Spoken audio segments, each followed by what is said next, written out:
एक घना जंगल था जहां हर तरफ हरियाली ही हरियाली थी।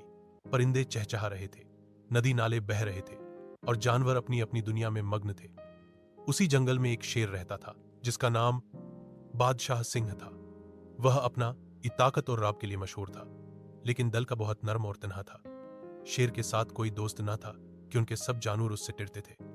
एक दिन की बात है, शेर नदी के किनारे बैठा था कि एक हरण जिसका नाम चंचल, यह शक्ति और डर के लिए प्रसिद्ध था, लेकिन दिल से बहुत कोमल और अकेला था। शेर का कोई दोस्त नहीं था क्योंकि सभी जानवर उससे डरते थे।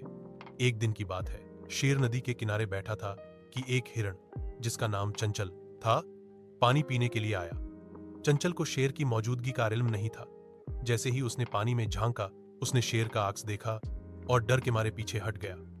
मगर हैरत की बात यह हुई कि शेर ने उस पर हमला नहीं किया, बल्कि नर्म लहजे में कहा, डर मत, मैं तुम्हें कुछ नहीं कहूंगा। हिरण हैरान हुआ क्योंकि जंगल का कायदा यही था कि शेर कभी किसी को छोता नहीं। चंचल ने हिम्मत करके पूछा, तुम मुझे क्यों नहीं खा रहे हो? शेर ने धीरे से कहा, मैं अकेला हूं, सब मुझसे डरते हैं और मैं अब शिकार नहीं करना चाहता, मैं सिर्फ दोस्ती चाहता हूं। चंचल को शेर की बात अजीब तो लगी, मगर उसके लहजे में सच्चाई थी। धीरे धीरे दोनों में बातचीत यह होने लगी। कुछ दिनों में उनके बीच एक अनोखी दोस्ती कायम हो गई।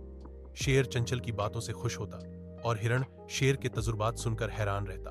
पूरी जंगल में यह दोस्ती चर्चा बन गई। कुछ जानवर हंसने लगे, कुछ डर गए कि कहीं शेर धोखा न दे रहा हो। मगर वक्त के साथ सबको एहसास हो गया कि यह दोस्ती सच्ची है। शेर ने कभी चंचल को नुकसान नहीं पहुंचाया, बल्कि कई बार उसे खतरे से बचाया। एक दिन शिकारी जंगल में आ गए। उन्होंने जाल बिछाया और चंचल उसमें फंस गया।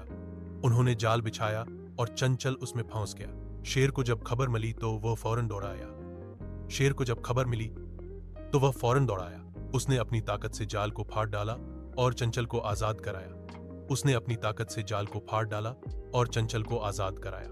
उस दिन के बाद जंगल के सारे जानवर शेर की इज्जत करने लगे। उस दिन के बाद जंगल के सारे जानवर शेर की इज्जत करने लगे। यह कहानी हमें सिखाती है कि ताकत का इस्तेमाल सिर्फ दूसरों को दबाने के लिए नहीं, बल्कि उनकी मदद के लिए भी किया जा सकता है। और सच्ची दोस्ती रंग, नस्ल या दांत नहीं देखती, बस दिल से होती है।